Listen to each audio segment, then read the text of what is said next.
আজি গুৱাহাটী বিশ্ববিদ্যালয়ৰ ছাত্ৰ সন্থাৰ সাধাৰণ নিৰ্বাচনৰ ফলাফল ঘোষণাৰ দিন আৰু পুৰা ভিডিঅ' জনসংযোগ সামগ্ৰিক পৰিৱেশ দেখাবলৈ অনুৰোধ জনাম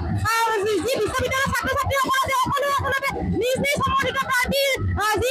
জয়লাভত থকা তেওঁলোকে ৰিজাল্টৰ বাবে উৎসুকতাৰে তেওঁলোকে ইয়াতে অপেক্ষা কৰি ৰৈছে আৰু ইতিমধ্যে ভালেকেইগৰাকী প্ৰাৰ্থীৰ ৰিজাল্ট ইতিমধ্যে আউট হৈছে তেওঁলোকৰ ফলাফল ঘোষণা হৈছে আমি তাৰে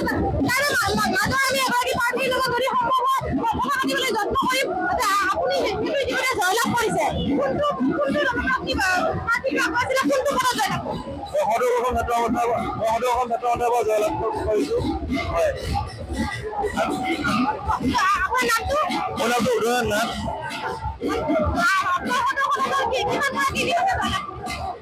আমাৰ এতিয়ালৈ 7 গৰাকী ছোৱালী জয়লাভ কৰিছে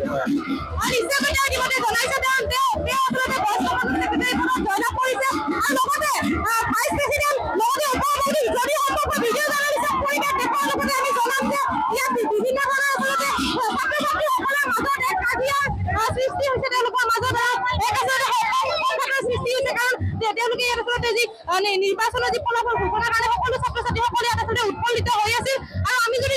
জনাওঁ ইতিমধ্যে অখিল ভাৰতীয় বিদ্যাৰ্থী পৰিষদৰ সমৰ্থিত প্ৰাৰ্থী ইয়াত GS ৰ প্ৰেচিডেণ্ট আৰু লগতে GS ইয়াত আগবাঢ়ি আছে বিপুল ভোটত আগবাঢ়ি আছে আমি সেই তথ্য ইতিমধ্যে নিউজ 18 অসম নৰ্থ ইষ্টৰ প্ৰতিগৰাকী ৰকম জনাইছো আৰু তাৰ লগতে সমান্তৰালভাৱে সদৌ অসম ছাত্ৰ সন্থাৰ ভালেকেইগৰাকী মনোনীত প্ৰাৰ্থী আগবাঢ়ি আছে বুলি ইতিমধ্যে আমি মন্তব্য ল'বলৈ যত্ন কৰিম আপুনি বিচৰা বাতৰি পাব কেৱল নিউজ 18 এপত নিউজ 18 এপ ডাউনলোড কৰিবলৈ স্ক্যান কৰক এই QR কোড গুগল প্লে ষ্টৰতো পাব এই নিউজ 18 এপ